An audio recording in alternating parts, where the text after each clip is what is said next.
Hello everybody! Welcome to today's Reading Through the Bible in 365. Today we are going to be focusing on Genesis chapter 33, 34, and 35, and Matthew chapter 10 verses 1 to 20. So we're going to get started in Genesis with chapter 33. Then Jacob looked up and saw Esau coming with his 400 men. So he divided the children among Leah, Rachel, and his 2 servant wives. He put the servant wives and their children at the front, Leah and her children next, and Rachel and Joseph last. Then Jacob went on ahead. As he approached his brother, he bowed to the ground 7 times before him. Then Esau ran to meet him and embraced him, threw his arms around his neck and kissed him, and they both wept. Then Esau looked at the women and children and asked, "Who are these people with you?" "These are the children God has graciously given to me, your servant," Jacob replied. Then the servant wives came forward with their children and bowed before him. Next came Leah with her children, and they bowed before him. Finally, Joseph and Rachel came forward and bowed before him. "And what were all the flocks and herds I met as I came?" Esau asked. Jacob replied, "They are a gift, my lord, to ensure your friendship." "My brother, I have plenty," Esau answered. "Keep what you have for yourself." But Jacob insisted, "No, if I have found favor with you, please accept this gift from me. And what a relief to see your friendly smile. It is like seeing the face of God. Please take this gift I have brought you, for God has been very gracious to me. I have more than enough."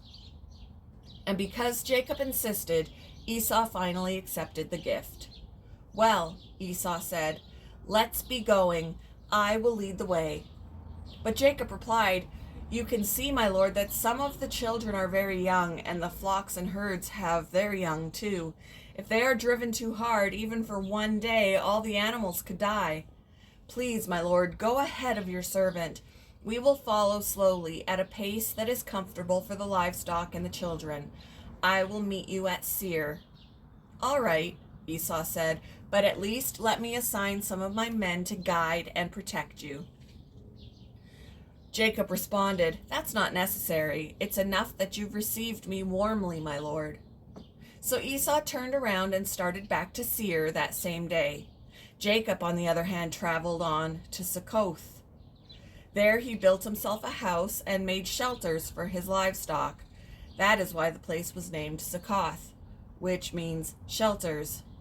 Later, having traveled all the way from Paddan Aram, Jacob arrived safely at the town of Shechem in the land of Canaan.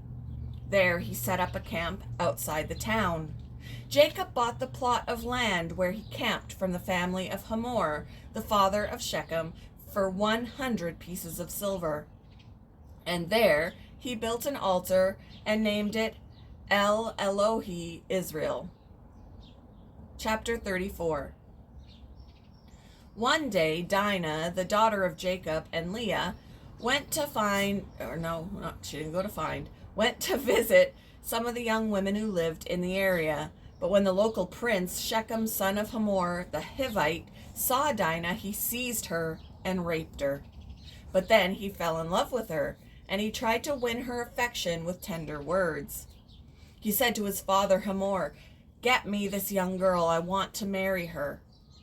Soon Jacob heard that Shechem had defiled his daughter Dinah, but since his sons were out in the fields herding his livestock, he said nothing until they returned. Hamor, Shechem's father, came to discuss the matter with Jacob. Meanwhile, Jacob's sons had come in from the field as soon as they heard what had happened. They were shocked and furious that their sister had been raped. Shechem had done a disgraceful thing against Jacob's family, something that should never be done. Hamor tried to speak with Jacob and his sons. "My son Shechem is truly in love with your daughter," he said. "Please let him marry her. In fact, let's arrange other marriages too. You give us your daughters for our sons, and we will give you our daughters for your sons. And you may live among us. The land is open to you. Settle here and trade with us, and feel free to buy property in the area." Then Shechem himself spoke to Dinah's father and brothers. Please be kind to me and let me marry her, he begged. I will give you whatever you ask. No matter what dowry or gift you demand, I will gladly pay it. Just give me the girl as my wife. But since Shechem had defiled their sister Dinah, Jacob's sons responded deceitfully to Shechem and his father Hamor. They said to them, "We couldn't possibly allow this because you're not circumcised. It would be a disgrace for our sister to marry a man like you. But here is a solution. If every man among you will be circumcised like we are, then we will give you our daughters and will take your daughters for ourselves. We will live among you and become one people. But if you don't agree to be circumcised, we will take her and be on our way." Hamor and his son Shechem agreed to their proposal. Shechem wasted no time in acting on this request, for he wanted Jacob's daughter desperately.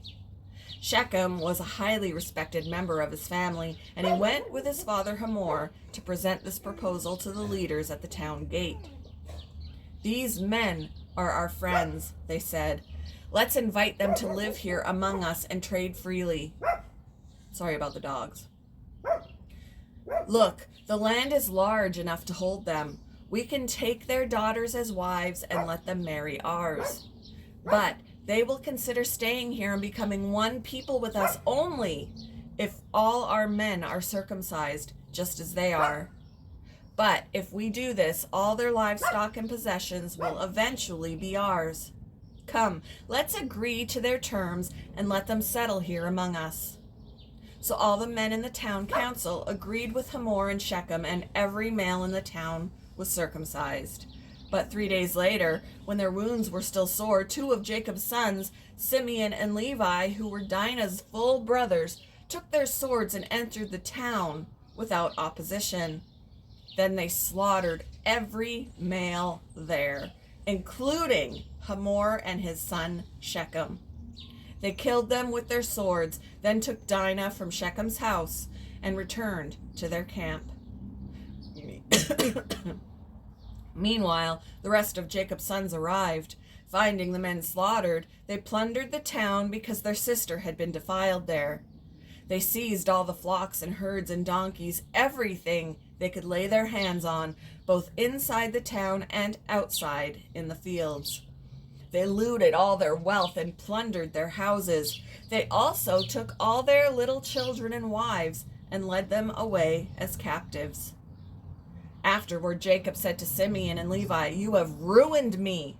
You've made me stink among all the people of this land, among all the Canaanites and Perizzites. We are so few that they will join forces and crush us.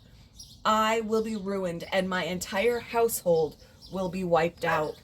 But why should we let him treat our sister like a prostitute?" they retorted angrily.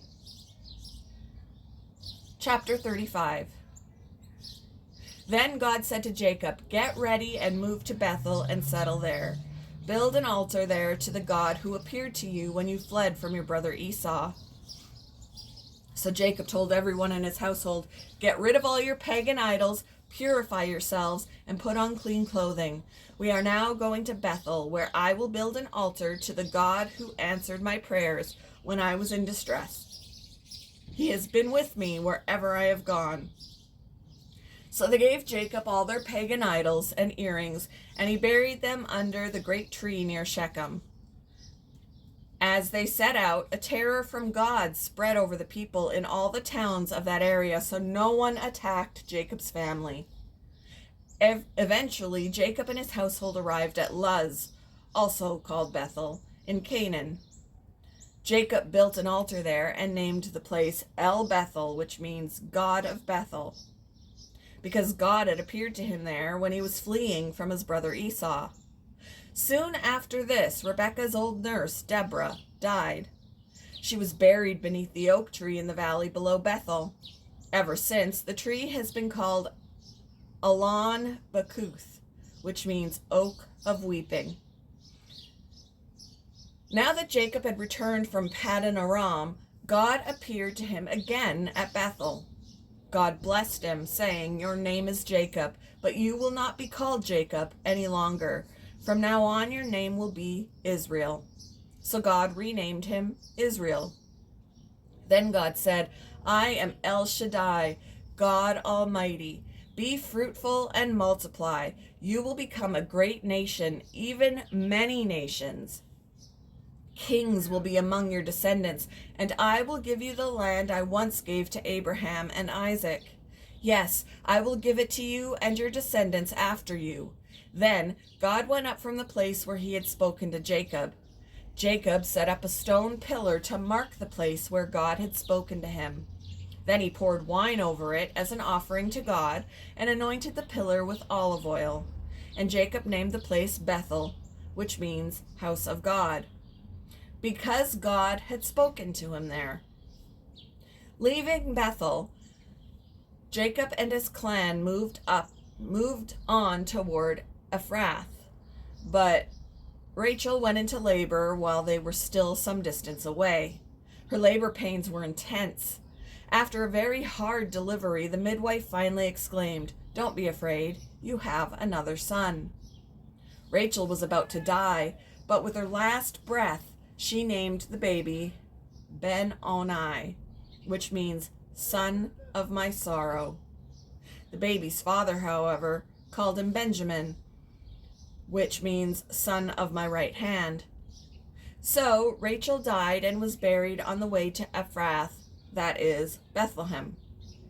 Jacob set up a stone monument over Rachel's grave, and it can be seen there to this day. Then Jacob traveled on and camped beyond Migdal Eder. While he was living there, Reuben had intercourse with Bilhah, his father's concubine, and Jacob soon heard about it. These are the names of the 12 sons of Jacob.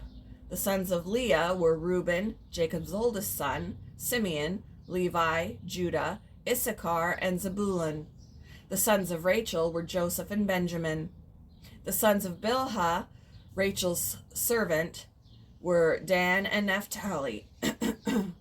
The sons of Zilpah, Leah's servant, were Gad and Asher.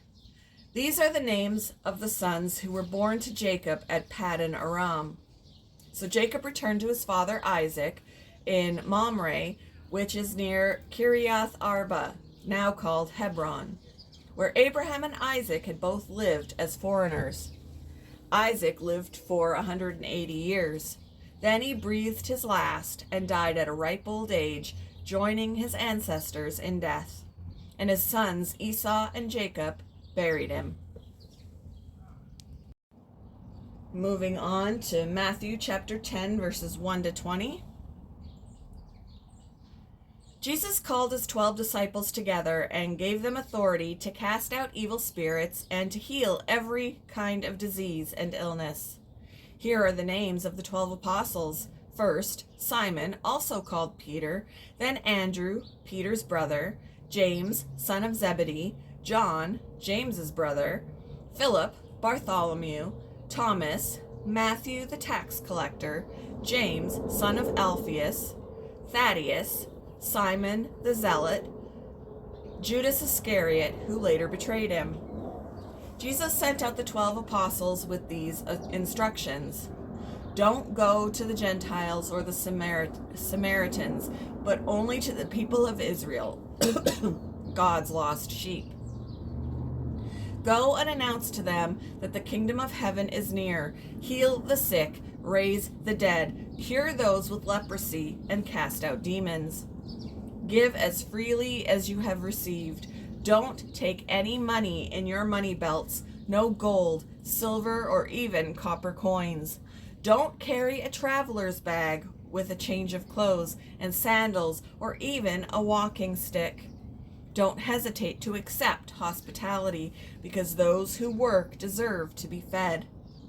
Whenever you enter a city or village, search for a worthy person and stay in his home until you leave town. When you enter the home, give it your blessing. If it turns out to be a worthy home, let your blessing stand. If it is not, take back the blessing. If any household or town refuses to welcome you or listen to your message, shake its dust from your feet as you leave. I tell you the truth, the wicked cities of Sodom and Gomorrah will be better off than such a town on the judgment day. Look, I am sending you out as sheep among wolves.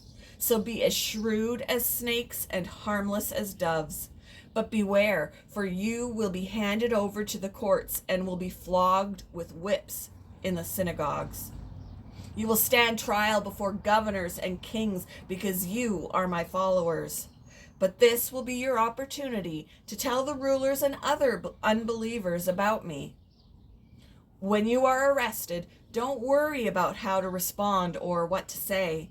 God will give you the right words at the right time. For it is not you who will be speaking. It will be the Spirit of your Father speaking through you.